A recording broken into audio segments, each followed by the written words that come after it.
ଚାରିଆଡେ ବର୍ଷା ସେଥିପାଇଁ ଆଉ ଅନେକ ଲୋକକୁ ଜଏନ କରିବାର କଷ୍ଟ।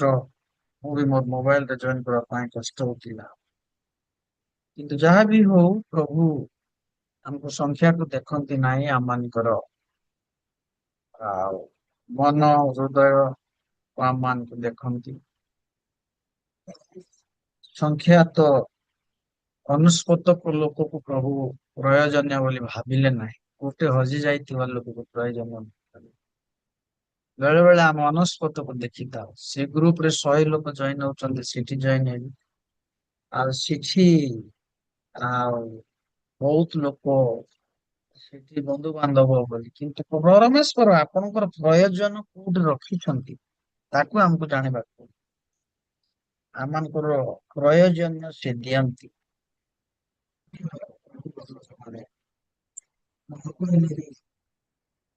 ଈଶ୍ୱରଙ୍କର ଧନ୍ୟବାଦ ଦେବା ଆଉ ଯେଉଁମାନେ ଆସିଛନ୍ତି ସେମାନଙ୍କ ପାଇଁ ମୁଁ ଅତ୍ୟନ୍ତ ଧନ୍ୟବାଦ ଅଟେ। ଆଜିର ଧ୍ୟାନ ପାଇଁ ଆମେ ଆପଣ ମାନେ ଶୁଣିଥିବା ଅତି ସୁପରିଚିତ ବାକ୍ୟରୁ ମୁଁ ଅଳ୍ପ ସମୟ ଆପଣମାନଙ୍କୁ କହିବି। ବାବିଲର ପ୍ରଧାନମନ୍ତ୍ରୀ the great prime minister of Babel. ପ୍ରଧାନମନ୍ତ୍ରୀ ଶବ୍ଦକୁ ଶୁଣିଲେ ଆମେ ସମସ୍ତେ ଆମ ଦେଶର ପ୍ରଧାନମନ୍ତ୍ରୀଙ୍କ କଥା ମନେ ପକଉ। ଆମର ରାଜତନ୍ତ୍ର ଏ ଗଣତନ୍ତ୍ର ଆମର ରାଜତନ୍ତ୍ର ନାହିଁ ଆମର ଗଣତନ୍ତ୍ରରେ ପ୍ରଧାନମନ୍ତ୍ରୀ ମହାନ ଅଟନ୍ତି। କିନ୍ତୁ ଦାନିଏଲ ଯୋଉ ଜାଗାରେ ରହୁଥିଲେ ସେଠି ରାଜତନ୍ତ୍ର ଥିଲା। ଏଇ ରାଜତନ୍ତ୍ରରେ ରାଜା ଥିଲେ ମୁଖିଆ ଏବଂ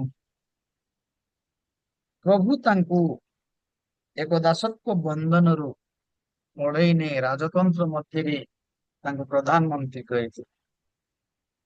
ଯଦି ଆମେ ବାଇବେଲକୁ ଦେଖୁଛୁ ଅନେକ ଈଶ୍ୱରଙ୍କର ଲୋକମାନେ ଏଇ ପଦକୁ ସେମାନେ ଗ୍ରହଣ କରିଥିଲେ। ରାଜତନ୍ତ୍ରରେ ଯୋସେଫ ପ୍ରଧାନମନ୍ତ୍ରୀ ହେଇଥିଲେ।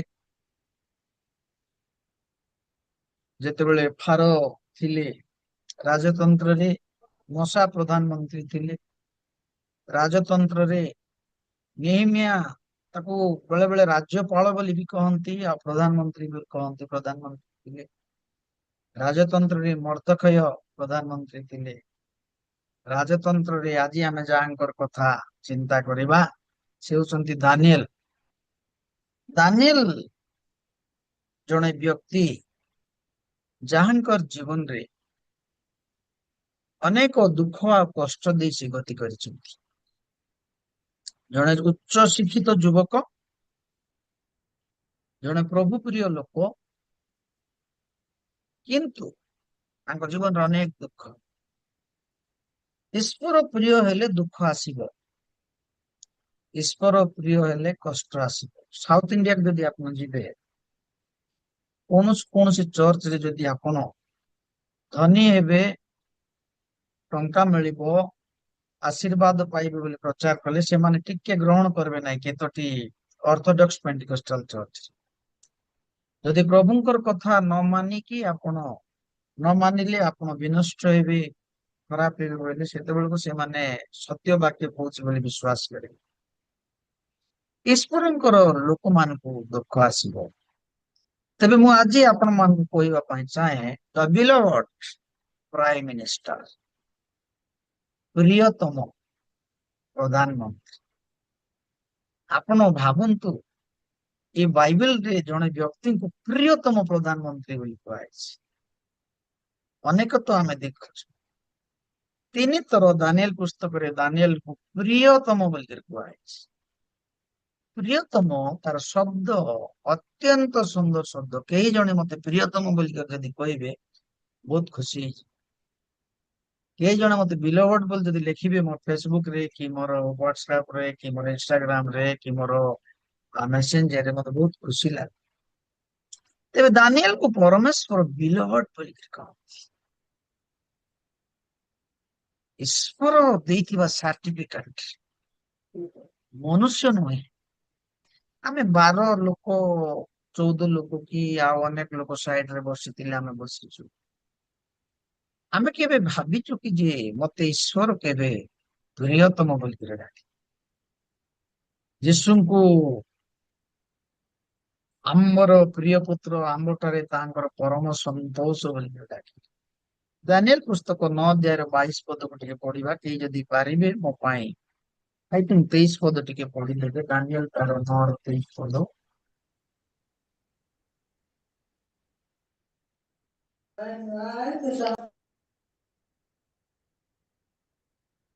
ପଢନ୍ତୁ ଦୟାକରି। ଦାନିଏଲ ପୁସ୍ତକ 9 ଅଧ୍ୟାୟ 23 ପଦ। କୁହନ୍ତୁ। ତୁମ୍ଭର ବିନତିର ଆରମ୍ଭ ସମୟରେ ଆଜ୍ଞା ନିର୍ଗତ ହେଲା, ଆଉ ତୁମ୍ଭକୁ ଜଣାଇବା ପାଇଁ ମୁଁ ଆସିଅଛି, କାରଣ ତୁମ୍ଭେ ଅତ୍ୟନ୍ତ ପ୍ରିୟ ପାତ୍ର। ଏଥିପାଇଁ ଏ ବିଷୟ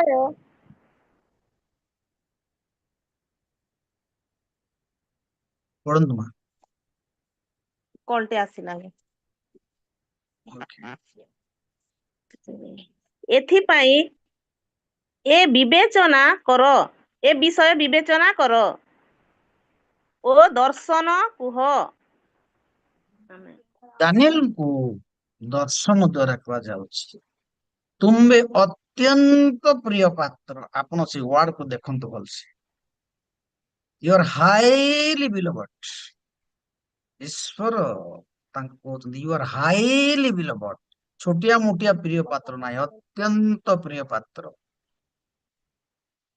ଯାକୁବ କୁ ଭଲ ପାଉଥିଲେ ତାଙ୍କ ମା, ତାଙ୍କ ବାପା ଏସବୁକୁ ଭଲ ପାଉଥିଲେ। ପ୍ରତ୍ୟେକ ଘରେ ପୁଅ ଝିଅକୁ ଭଲ ପାଇବାର ଗୋଟେ ତାରିକା ରହିଛି। କିଏ କିଏ ମା ମାନେ ପୁଅ ମାନଙ୍କୁ ଭଲ ପାଆନ୍ତି, ବାପା ମାନେ ଝିଅ ମାନଙ୍କୁ ଭଲ ପାଆନ୍ତି। ବାକି ସ୍ୱର୍ଗର ପରମେଶ୍ୱର ଦାନିଏଲକୁ କହୁଛନ୍ତି, ହେ ଦାନିଏଲ ତୁମେ ଅତ୍ୟନ୍ତ ପ୍ରିୟ ପାତ୍ର। ନମ୍ବର 1, ପ୍ରଭୁ ନିଜେ ତାଙ୍କ ଦୂତକୁ ପଠେଇ ତାଙ୍କୁ ଦର୍ଶନ ଦେଇ କହୁଛନ୍ତି, ଦାନିଏଲ ତୁମେ ପ୍ରିୟ ପାତ୍ର। ଈଶ୍ୱରଙ୍କ ଲୋକମାନେ ସମ୍ମାନର ଯୋଗ୍ୟ। ଈଶ୍ୱରଙ୍କ ଲୋକମାନେ ତାର deserve to have get honour. ସେମାନେ ସମ୍ମାନ ପାଇବାର ଯୋଗ୍ୟ ଅଟନ୍ତି। ବେଳେ ବେଳେ ପ୍ରଭୁଙ୍କ ଲୋକମାନଙ୍କୁ ଅନେକ ଲୋକ ଘୃଣା କରନ୍ତି, ଅନେକ ଲୋକ ଭଲ ପାଆନ୍ତି, କିନ୍ତୁ ମନୁଷ୍ୟକୁ ଆପଣ ଯେତେବେଳେ ଦେଖିବେ ସେତେବେଳେ ଆପଣ ପ୍ରିୟ ପାତ୍ର ହେଇପାରିବେ ନାହିଁ। ଏ ସିଂହ ଗାତରୁ, ଅଗ୍ନି ମଧ୍ୟରୁ ଏମାନଙ୍କୁ ପକେଇଲା ବେଳକୁ ପରମେଶ୍ୱରଙ୍କର ହାତ ଅଛି। ସେମାନେ କେବେ ପଛଘୁଞ୍ଚା ଦେଲେ ନାହିଁ। ସେଥିପାଇଁ ପ୍ରଭୁ ତାଙ୍କୁ ସାର୍ଟିଫିକେଟ ଦଉଛନ୍ତି, ତୁମେ ଅତ୍ୟନ୍ତ ପ୍ରିୟ ପାତ୍ର। ନମ୍ବର 1। ଦ୍ୱିତୀୟ ପଦ ଆମେ ପଢିବା 10 ଅଧ୍ୟାୟର 11 ପଦ ଟିକେ ପଢି ଦିଅନ୍ତୁ। ସେଇ ଦାନିଏଲ 10 ଅଧ୍ୟାୟର 11 ପଦ।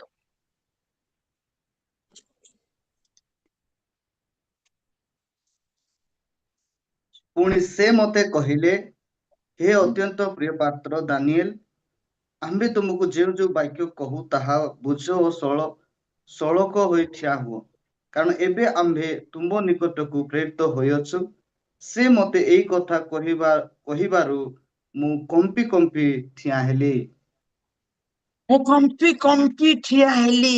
ମତେ ପ୍ରେମ କଲେ ଆଉ ପ୍ରିୟ ପାତ୍ର ବୋଇଲେ କିନ୍ତୁ ମୁଁ ଥରି ଯାଉଛି, ମୁଁ ଭୟ କରୁଛି। କମ୍ପି କମ୍ପି ଠିଆ ହେଲି, ଥୁରକି ଥୁରକି ଠିଆ ହେଲି ବୋଲବେ ଆମର କୋରାପୁଟିଆ ଭାଷାରେ। କମ୍ପି କମ୍ପି ଠିଆ ହେଲି। The prime minister of Babylon is highly beloved. ସେ ହଉଛନ୍ତି ଅତ୍ୟନ୍ତ ପ୍ରିୟ ପାତ୍ର। କୋରାପୁଟରେ ଆପଣ ପ୍ରିୟ ପାତ୍ର, ଆପଣ ମାଲକାନଗିରିରେ ପ୍ରିୟ ପାତ୍ର, ଆପଣ ଓଡିଶାରେ ପ୍ରିୟ ପାତ୍ର, ଭାରତରେ ପ୍ରିୟ ପାତ୍ର। ସ୍ୱର୍ଗସ୍ଥ ପରମେଶ୍ୱର ତାଙ୍କୁ କହୁଛନ୍ତି 3 ଥର ଦାନିଏଲ ପୁସ୍ତକରେ ତାଙ୍କୁ ପ୍ରିୟ ପାତ୍ର ବୋଲି କହୁଛନ୍ତି। ତୃତୀୟ ପଦଟି ଆମେ ଦେଖିବା 19 ପଦ 10 ଅଧ୍ୟାୟରେ ଦେଖିବା। ସେ ଜାଗାରେ ବି ଲେଖା ହେଇଛି ଅତ୍ୟନ୍ତ ପ୍ରିୟ ପାତ୍ର। ଆଉ ଟିକେ ପଢି ଦିଅନ୍ତୁ 19 ପଦ ପ୍ଲିଜ। ପୁଣି ସେ କହିଲେ, ହେ ଅତ୍ୟନ୍ତ ପ୍ରିୟ ପାତ୍ର ମନୁଷ୍ୟ, ଭୟ କର ନାହିଁ, ତୁମର ଶାନ୍ତି ହେଉ, ସବଳ ହୁଅ, ସବଳ ହୁଅ। ସେ ମତେ ଏହା କୁହନ୍ତି, ମୁଁ ସବଳ ହିଁ କହିଲି, ମୋର ପ୍ରଭୁ କୁହନ୍ତୁ, କାରଣ ତୁମ୍ଭେ ମତେ ସବଳ କରିଅଛ। Thank you sir, thank you. ତେବେ ପ୍ରିୟ ପାତ୍ର କାହିଁକି ଈଶ୍ୱର ବୋଲିଲେ ତାର 7 ଗୋଟି କାରଣ ମୁଁ ଆପଣମାନଙ୍କୁ କହିବି।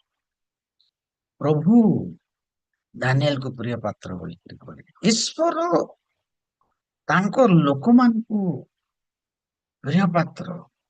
କରିବାକୁ ଚାହାନ୍ତି। ସେଥିପାଇଁ କେତେ ଗୋଟି ସର୍ତ୍ତ ସେ ରଖିଛନ୍ତି, ସର୍ତ୍ତକୁ ପୂର୍ଣ୍ଣ କରିବାକୁ ପଡିବ। ଦାନିଏଲଙ୍କ ଜୀବନରେ ପ୍ରଭୁ କିଛି ସର୍ତ୍ତ ରଖିଥିଲେ, ଆଉ ସେ ସର୍ତ୍ତକୁ ଗୋଟି ଗୋଟି କରି କାନେ କାନେ ମନେ ମନେ ଧ୍ୟାନେ ଧ୍ୟାନେ ହୃଦୟ ହୃଦୟ ସେ ପାଳନ କରିଥିଲେ। ପ୍ରଥମ ସର୍ତ୍ତ ହଉଛି he determined to be holy। ସେ ଅଶୁଚି ନ ହେବା ପାଇଁ ନିଷ୍ପତ୍ତି ନ ନେଲେ। ଈଶ୍ୱରଙ୍କର ଲୋକମାନଙ୍କୁ ଈଶ୍ୱର ଯଦି ପ୍ରିୟ ପାତ୍ର ବୋଲିକରି ଡାକନ୍ତୁ ବୋଲି ଭାବୁଛନ୍ତି, ସେମାନେ ଅଶୁଚି ହେବାକୁ ହବ ନାହିଁ। ବାବିଲର ଅବସ୍ଥା ଭଲ ନଥିଲା ସେତେବେଳେ, ଇସ୍ରାଏଲ ଲୋକମାନଙ୍କର ଅବସ୍ଥା। ରାଜା ନବୁକଦନେସ୍ସର ଏମାନଙ୍କୁ ବନ୍ଦୀ କରି ନେଇଛନ୍ତି। ତାଙ୍କର ସମସ୍ତ ବାସନ କୁସନଠୁ ତାଙ୍କ ସମସ୍ତ ପୂଜା ସାମଗ୍ରୀ ଠାରୁ ତାଙ୍କ ଲୋକମାନଙ୍କୁ ବଛା ବଛା ଲୋକକୁ ନେଇଛନ୍ତି। ନେଇକି ସେ ଦେଖିଲେ ବାବିଲକୁ ଏକ ସମୃଦ୍ଧି ରାଜ୍ୟ କରିବେ।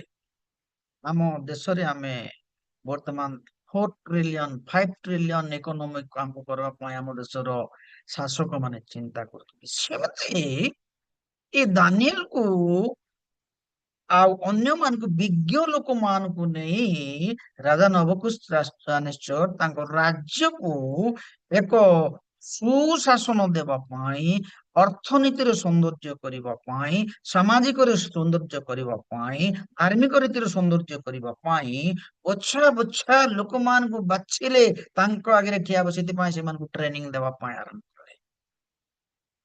ଏ ଟ୍ରେନିଂ ଦେବା ଭିତରେ କିଛି ବିଜାତି ଅଛନ୍ତି, କିଛି ସ୍ୱଜାତି ଅଛନ୍ତି। ଜିହୁଦୀୟ ଲୋକମାନେ ମାତ୍ର 3 ଲୋକ ଅଛନ୍ତି, ଅନେକ ବିଜାତୀୟ ଲୋକମାନେ ଅଛନ୍ତି।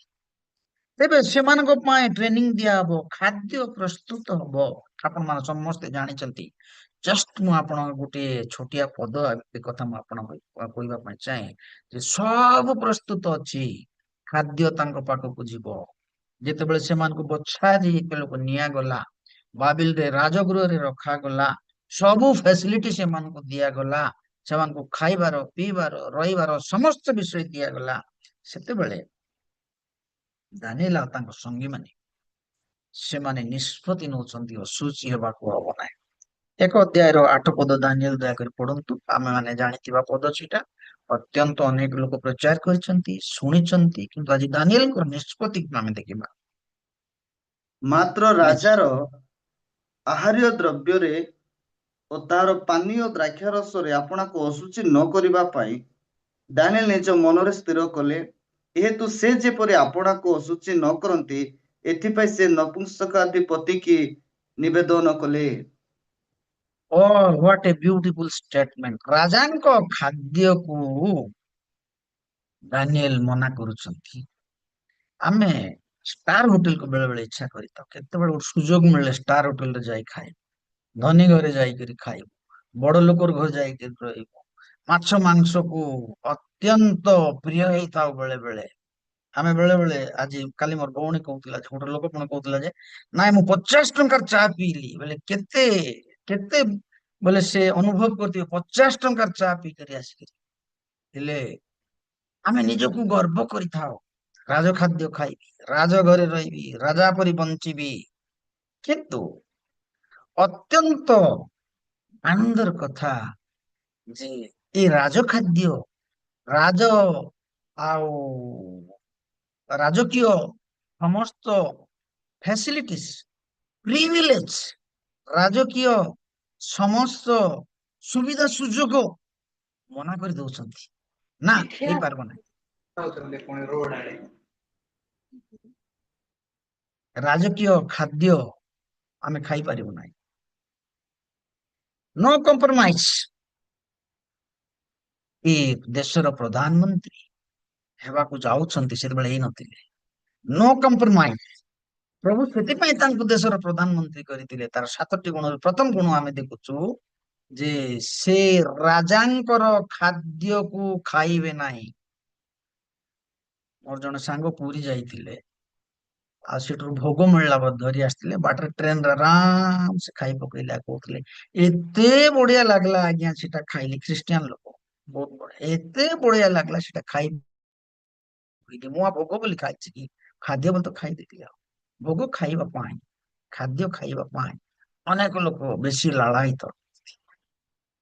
ଏ ଦାନିଏଲ ର କାହିଁକି ଖାଇଲେ ନାହିଁ ତାର ଦୁଇଟା ପରିପ୍ରେକ୍ଷୀରେ ଆମେ ଦେଖ। ପ୍ରଥମ କଥା ହଉଛି ଯେତେବେଳେ ରାଜା ଚକ୍ରାନ୍ତ କଲେ ଏମାନଙ୍କୁ ସେ ଖାଦ୍ୟ ଦେବା ପାଇଁ, ତାଙ୍କର ଯୋଉ ଭକ୍ତିକୁ, ତାଙ୍କ ପରମେଶ୍ୱରଙ୍କ ନାମକୁ ଅପମାନ ହବ, ସେମାନେ ଅଶୁଚି ହେବେ। କାହିଁକି? ରାନ୍ଧିବା ପୂର୍ବରୁ ପାନପାତ୍ର ବାହକ ନପୁଂସକ ଯାଇକି ପ୍ରଥମେ ପୂଜା କରିବେ ଖାଦ୍ୟରେ, ଆଉ ତାପରେ ରାଜାଙ୍କର ପାନୀୟ ଦ୍ରବ୍ୟରୁ ସେମାନଙ୍କୁ ଏଇ ଯୋଉ ଦ୍ରାକ୍ଷାରସ ବା ମଦ ଆଣିକି ସେମାନଙ୍କୁ ଦେବେ। ଦାନିଏଲ ଦେଖିଲେ ତାଙ୍କ ବାପା ମା ତାଙ୍କୁ ଶିଖେଇଥିଲେ। ଦାନିଏଲ, ସେତେବେଳେ ଦାନିଏଲ ଯୁବା ଥିଲେ, ହୁଏତ 17 ବର୍ଷ କି 20 ବର୍ଷ ହେଇଥିବେ, ଅତ୍ୟନ୍ତ ଯୁବା ଥିଲେ, ତାଙ୍କୁ ଶିଖେଇଥିଲେ। ସେଥିପାଇଁ ଦାନିଏଲ ଦେଖିଲେ ନା ହେଇପାରିବ ନାହିଁ, ଖାଇପାରିବେ। ଆମର ପିଲାମାନଙ୍କୁ ଆମେ ଶିଖେଇଥିଲେ ଆମର ପିଲାମାନେ ଖାଇବେ ନାହିଁ, ନହେଲେ ଖାଇଦେବେ। ସ୍କୁଲ ଗଲେ ଗଣେଶ ପୂଜାରେ ଖାଇଦେବେ, ସରସ୍ୱତୀ ପୂଜାରେ ଖାଇଦେବେ, ସାଙ୍ଗସାଥି ଘରକୁ ଗଲେ ଖାଇଦେବେ।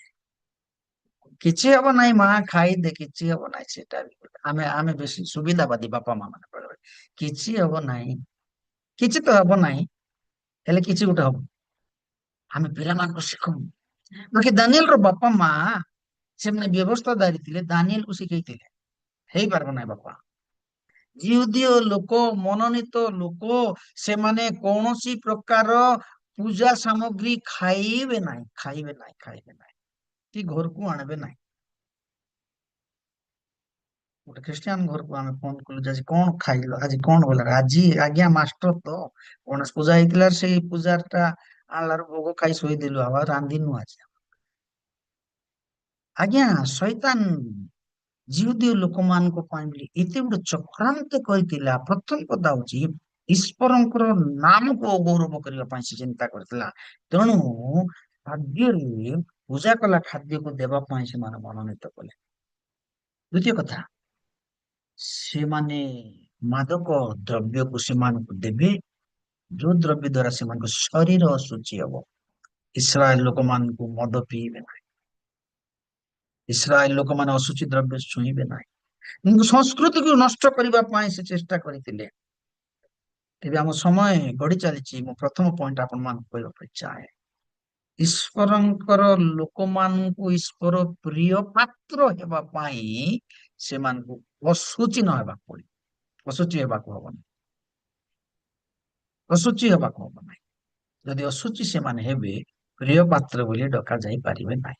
ଅଶୁଚିର ଅନେକ ଦିଗ ଅଛି, କିଛି ଦୁଃଖ କରିବେ ନାହିଁ। ଈଶ୍ୱରଙ୍କର ବାକ୍ୟ ଆକା ମୁଁ କହିବି, ପାଷ୍ଟର ଲୋକ ତ ବେଳେ ବେଳେ କହିବି, କିଛି ଦୁଃଖ କରିବେ। ଅଶୁଚିର ଅନେକ ଦିଗ ଅଛି। ମିଛ କହିବାଟା ଅଶୁଚି, ଦଶ ମାଂସ ନ ଦେବାଟା ଅଶୁଚି, ପ୍ରାର୍ଥନା ନ ଦେବାଟା, ନ ଯିବାଟା ଅଶୁଚି, ଭୁଲ କାର୍ଯ୍ୟ କରିବାଟା ଅଶୁଚି, ଅନେକ ଦିଗ ରହିଛି।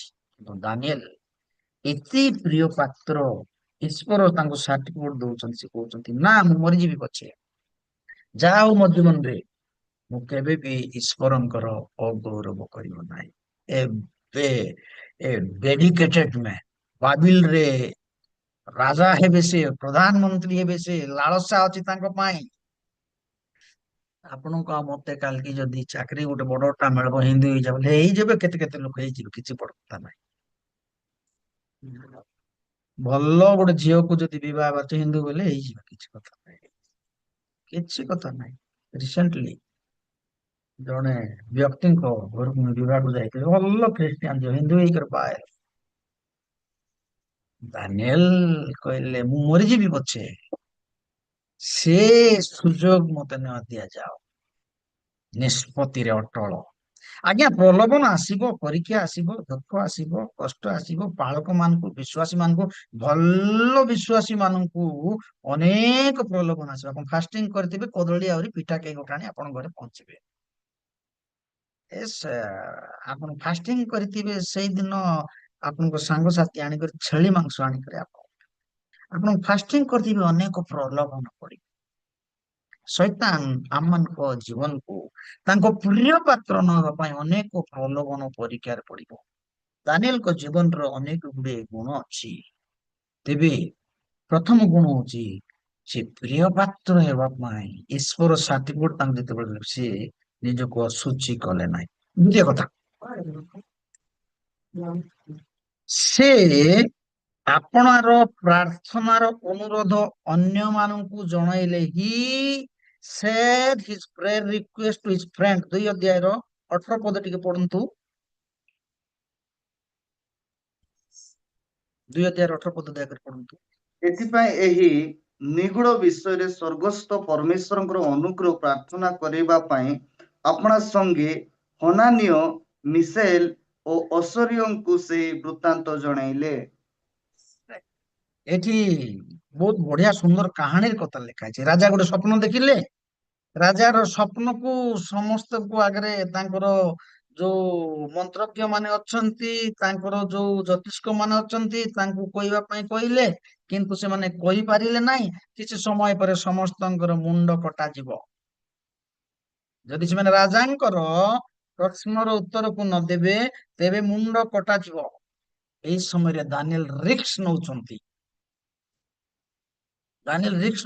କହୁଛନ୍ତି ନା ପ୍ରଭୁଙ୍କର ଆତ୍ମା ମତେ ଜଣେଇବେ ମୁଁ ପ୍ରାର୍ଥନା କରିବି ଏବଂ ସେ ଯେତେବେଳେ ପ୍ରାର୍ଥନା କରୁଛନ୍ତି ଏବଂ ଏଇ ପ୍ରାର୍ଥନାର ରିକ୍ୱେଷ୍ଟକୁ ଅନ୍ୟମାନଙ୍କୁ ସେ ସେୟାରିଂ କରୁଛନ୍ତି ସେୟାରିଂ କଲେ ହାଲୁକା ହେଇଯାଏ ମନ ବେଳେ ବେଳେ ସେୟାରିଂ କଲେ ସଦାପ୍ରଭୁ ଆମ ସମସ୍ତଙ୍କର ପ୍ରାର୍ଥନା ଶୁଣନ୍ତି ବାଇବେଲରେ ଲେଖାଯାଏ ଏକତା ହିଁ ବଳ ଆମେ ସମସ୍ତେ ଏକ ମନରେ ପ୍ରାର୍ଥନା କରିବା ଆମେ ସମସ୍ତେ ଏକ ଧ୍ୟାନରେ ପ୍ରାର୍ଥନା କରିବା ତେବେ ପ୍ରଭୁ ଆମମାନଙ୍କର ପ୍ରାର୍ଥନା sharing is a very very important ଯଦି ଆପଣ ପ୍ରାର୍ଥନାକୁ ଅନ୍ୟ ଲୋକ ଆଗରେ ଯଦି ପ୍ରାର୍ଥନା ରିକ୍ୱେଷ୍ଟକୁ ସେୟାରିଂ କରିବେ ପ୍ରଭୁ ଆପଣଙ୍କୁ ଆମ ପ୍ରାର୍ଥନା ଶୁଣିବେ ତେଣୁ ଆମେ ଶିଖିବା ଦାନିଏଲଙ୍କ ଜୀବନରୁ ପ୍ରାର୍ଥନାର ଅନୁରୋଧ ଅନ୍ୟମାନଙ୍କ ଆଗରେ ସେ ରଖିଲେ ତାଙ୍କ ପାଖରେ ଏକଲା କରିବି ବୋଲି ନଥିଲେ ଆଜି ଗୋଟେ ମିନିଷ୍ଟ୍ରି ଗୋଟେ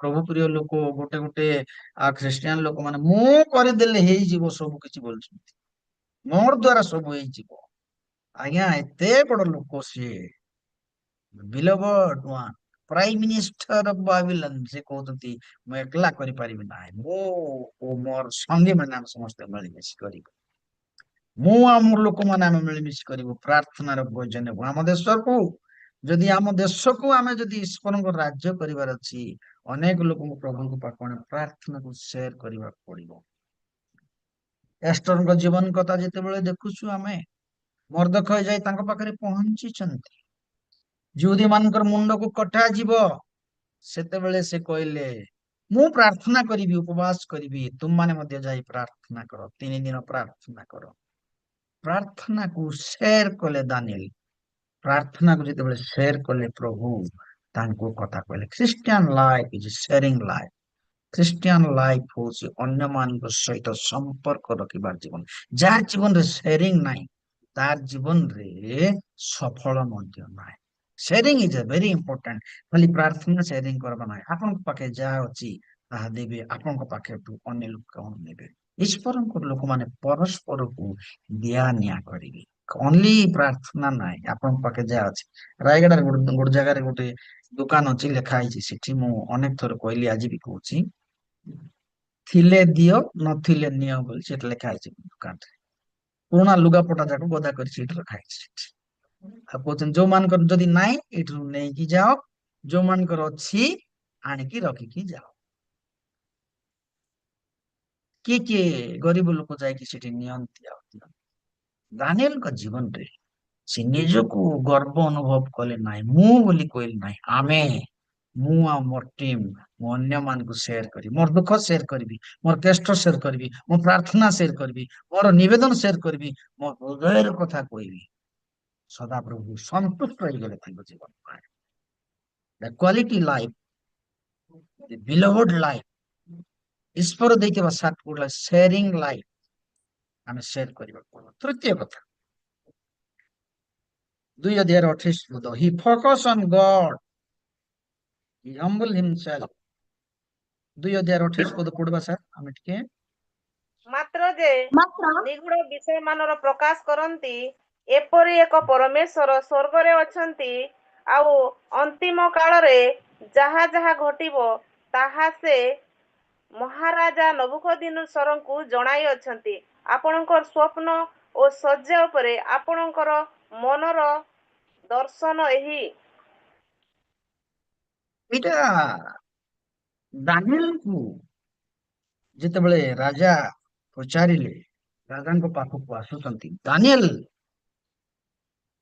ଆଉ ତୁମେ ପ୍ରକୃତରେ ଗୋଟେ ଈଶ୍ୱରଙ୍କର ଲୋକ, ବିଶ୍ୱାସୀ ଜୀବନରେ ପରୀକ୍ଷା ଆସେ। ସେତେବେଳକୁ ସେ ଦାନିଏଲ କହୁଛନ୍ତି, ଓ କି କଥା କହିଲେ ମହାରାଜ? ଦାନିଏଲକୁ ପଚାରୁଛନ୍ତି, ଦାନିଏଲ ତୁମେ ଈଶ୍ୱରଙ୍କର ଲୋକ, ତୁମ ପାଖେ ଦିବ୍ୟ ଆତ୍ମା ଅଛନ୍ତି, ତୁମ ପାଖେ ଶକ୍ତି ଅଛି, ତୁମ ପାଖେ ପ୍ରଭୁ ଅଛନ୍ତି, ତୁମେ ଛୁଇଁଲେ ସୁସ୍ଥ ହେଇଯାଆନ୍ତି ଲୋକ, ତୁମେ ଆଖି ବୁଜିଲେ ଦର୍ଶନ ଦେଖିପାର, ତୁମେ ପ୍ରାର୍ଥନା କଲେ ଲୋକ ଭଲ ହେଇଯାଆନ୍ତି। ହେ ମହାରାଜ, ଏ କି କଥା କହୁଛ? ମୁଁ ନୁହେଁ, ମୋ ପାଖରେ ଥିବା ପରମେଶ୍ୱର। ସେ ନିଜକୁ ନମ୍ର କଲେ, ମୁଁ ନୁହେଁ, ମୁଁ ଯାହାଙ୍କର ସେବା କରେ, ମୁଁ ଯାହାଙ୍କର ସେବା କରେ ସେ କାଠ ନୁହନ୍ତି କି ପଥର ନୁହନ୍ତି, ସେ ହାତୀ ନୁହନ୍ତି କି ସାପ ନୁହନ୍ତି, ସେ ଗଛ ନୁହନ୍ତି, ଏ ବସିଥିବା ଲୋକମାନଙ୍କ ପାଇଁ ଆଜି ଗୋଟେ ଗଛ ନୁହନ୍ତି, ଆପଣଙ୍କ ମନର କଥା ଜାଣିବା ପରମେଶ୍ୱର। ପରମେଶ୍ୱରଙ୍କୁ ଫୋକସ୍ କରନ୍ତୁ। କେହି ଯଦି ବେଳେ ବେଳେ ଆପଣଙ୍କୁ ଟେକାଟୁକି କରିଦେଲେ ବଡ ଲୋକ ହେଇଯାଆନ୍ତୁ ନାହିଁ, ଈଶ୍ୱରଙ୍କୁ ଫୋକସ୍ କରନ୍ତୁ। ପ୍ରଭୁ ମୁଁ ନୁହେଁ, ଯଦି ବା ପରମେଶ୍ୱର ମୋ ସାଙ୍ଗେ କଥା କହନ୍ତି, ମୁଁ ନୁହେଁ, ମୁଁ ଯାହାଙ୍କର ସେବା କରି ସ୍ୱର୍ଗ ପୃଥିବୀ ତାଙ୍କୁ ଧାରଣ କରିପାରେ ନାହିଁ, ମୋ ମନର କଥା ଜାଣନ୍ତି। ଆମ ଭାରତୀୟ ଭାଷାର କଥା କହେ, ସେ ପରା ସମୁଦ୍ରର ମାଛର କଥା ଜାଣନ୍ତି, ଆକାଶର ଚଢେଇର କଥା ଜାଣନ୍ତି, ଏବଂ ତାଙ୍କର ସେବକ ତାଙ୍କ ରକ୍ତରେ କ୍ରୀତ ଅଟେ, ସେ ମୋ କଥା କେତେ ନ ଜାଣନ୍ତି। ମୁଁ ନୁହେଁ, ମୁଁ ବୋଲିବା ଶବ୍ଦକୁ ଆମକୁ ମାରିବାକୁ ପଡେ। He humbled himself, ନିଜକୁ ନମ୍ର କଲେ। ଆଜ୍ଞା ସେ ସାଧାରଣ ଲୋକ ନା, ସେ ନିଜକୁ ନମ୍ର କଲେ। ପରମେଶ୍ୱରଙ୍କର ଲୋକମାନେ ନିଜକୁ ନମ୍ର କରିବା ଆବଶ୍ୟକ ଅଟେ। ମୁଁ ନୁହେଁ, ମୋ ପ୍ରଭୁ। ବେଳେ ବେଳେ ମୁଁ ଶବ୍ଦଟା ମନୁଷ୍ୟକୁ ନଷ୍ଟ କରିଦିଏ। ଦାନିଏଲଙ୍କ ଜୀବନରେ ମୁଁ ନୁହେଁ ବୋଲି ଈଶ୍ୱରଙ୍କୁ ସେ ପ୍ରାୟୋରିଟି ଦଉଛନ୍ତି। ଆଗ ପଏଣ୍ଟରେ ଆମେ ଦେଖିଲୁ ତାଙ୍କ ସାଙ୍ଗମାନଙ୍କୁ ପ୍ରାୟୋରିଟି ଦଉଛନ୍ତି। ଆପଣଙ୍କର ଏକତା, ଆପଣଙ୍କର ନମ୍ରତା, ଆପଣଙ୍କ ଜୀବନର ଡେଡିକେଟେଡ ଆପଣଙ୍କ ଉପରକୁ ଉଠେ। କିଏ କିଏ ଈଶ୍ୱର ହେଇଯାଆନ୍ତି, ମୁଇଁ ପ୍ରାର୍ଥନା କରିଦେଲେ, ମୁଁ ସ୍ୱପ୍ନ ଦେଖିଦେଲି, ମୁଇଁ ପ୍ରାର୍ଥନା କରିଦେଲି, ମୋର ଯୋଗୁ ଏମିତି ହେଲା, ମୋର ଯୋଗୁ ସେମିତି ହେଲା। କିନ୍ତୁ ଦାନିଏଲ କହୁଛନ୍ତି ନାଇଁ ରେ ବାବୁ, ଦାନିଏଲ କହୁଛନ୍ତି ନାଇଁ ମହାରାଜ, ତୁ ମୋର ପାଇଁ ନାହିଁ, ମୋ ପାଖରେ ଯେହେତୁ ମୁଁ ଯାହାଙ୍କର ସେବା କରେ ମାଲକାନଗିରିରେ, ଯାହାଙ୍କର ସେବା କରେ କୋରାପୁଟରେ, ଯାହାଙ୍କର ସେବା କରେ ଓଡିଶାରେ, ସେ ମୋ ପାଇଁ ସବୁ କରନ୍ତି। ପ୍ରିୟ ପ୍ରଭୁଙ୍କର ଲୋକମାନେ, ଦାନିଏଲଙ୍କୁ ପ୍ରଧାନମନ୍ତ୍ରୀ ହେବାର ବିଲବଡ ବୋଲି ପ୍ରିୟତମ ଅତ୍ୟନ୍ତ ପ୍ରିୟ ପାତ୍ର ଏଥିପାଇଁ ପରମେଶ୍ୱର ବୋଇଲେ ସେ କହିଲେ ମୁଁ ନୁହେଁ, ମୋ ପାଇଁ ଯେ କରିଛନ୍ତି। ପଞ୍ଚମ କଥା, ସରି ଚତୁର୍ଥ କଥା, ତୃତୀୟ କଥା କହିଲେ, ଚତୁର୍ଥ କଥା 5 ଅଧ୍ୟାୟର 22 ପଦ ପଢନ୍ତୁ ଦୟାକରି।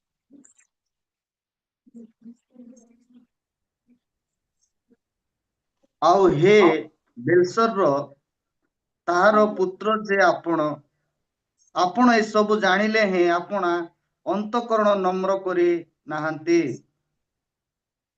ଦାନିଏଲଙ୍କର ଚତୁର୍ଥ ଗୁଣ ହଉଛି he did not please the man.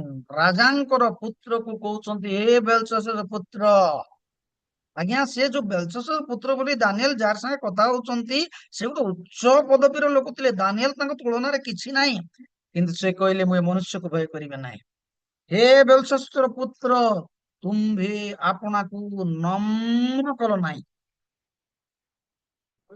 ଦାନିଏଲଙ୍କର ଚତୁର୍ଥ ଗୁଣ ହଉଛି ସେ ମନୁଷ୍ୟକୁ କେବେ ବି ସନ୍ତୁଷ୍ଟ କରିବାକୁ ଇଚ୍ଛା କଲେ ନାହିଁ, ମୁହଁରେ କଥା କହୁଥିଲେ।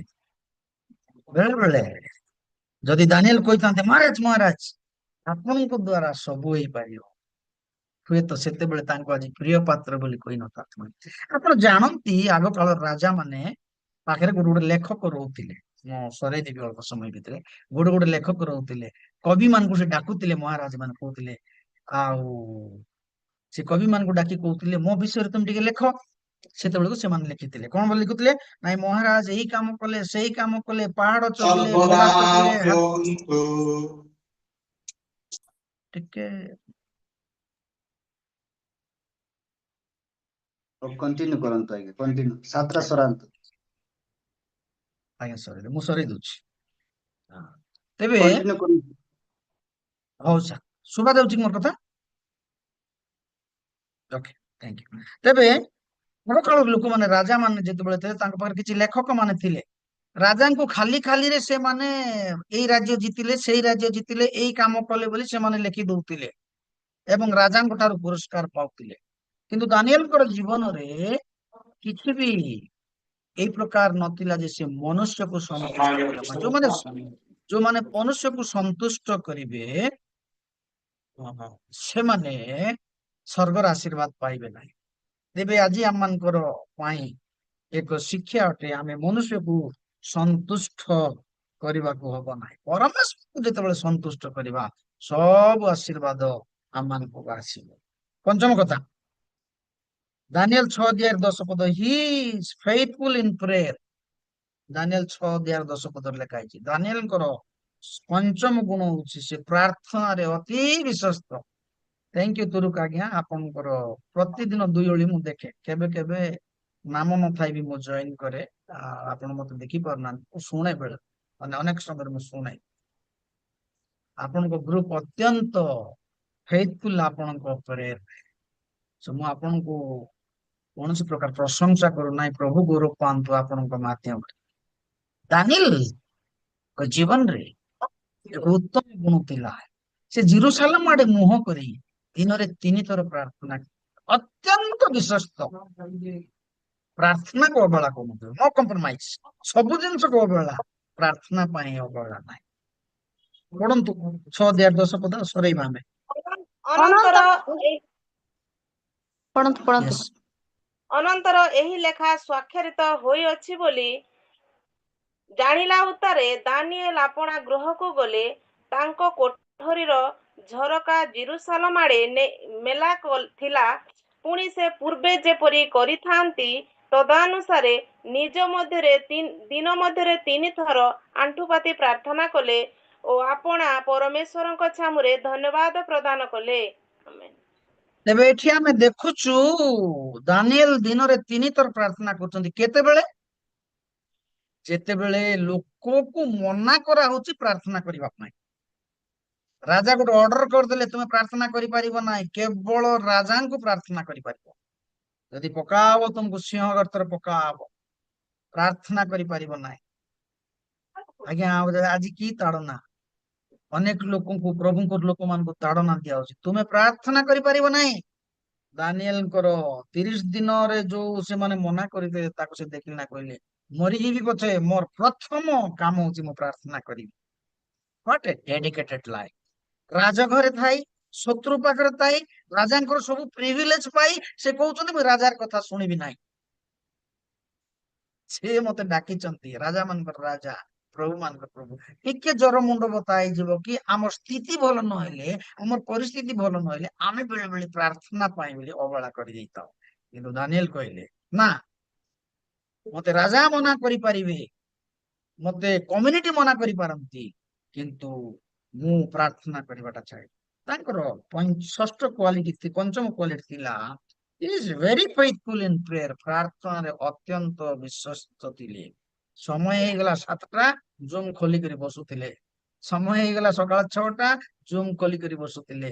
ସମୟ ହେଇଗଲା ଦିନ ଘଣ୍ଟେ, ଆଣ୍ଠୁ ମାଡି ପ୍ରାର୍ଥନା କରୁଥିଲେ। ପ୍ରାର୍ଥନା ମନୁଷ୍ୟକୁ ସବୁ ଆଶୀର୍ବାଦ ଆଣିଦିଏ। ବଳବା କଥା ବେକାର କଥା।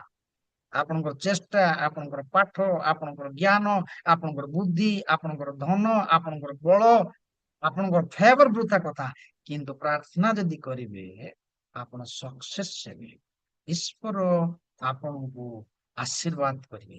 ଲୋକ ମନା କରିପାରନ୍ତି, କିନ୍ତୁ ଆମେ ଅଭ୍ୟାସ କରୁ ଆସୁ ଈଶ୍ୱରଙ୍କ ନିକଟରେ ବିଶ୍ୱସ୍ତ ହଉ। ପଞ୍ଚମ ଗୁଣ ଥିଲା ଇଜ ଫେଥଫୁଲ ଇନ ପ୍ରେୟର, ପ୍ରାର୍ଥନାରେ ବିଶ୍ୱସ୍ତ ଥିଲେ। ଷଷ୍ଠ ଗୁଣ 9:2 ପଢନ୍ତୁ। ଷଷ୍ଠ ଗୁଣ ମୁଁ ସରେଇଦେବି 1 ମିନିଟରେ।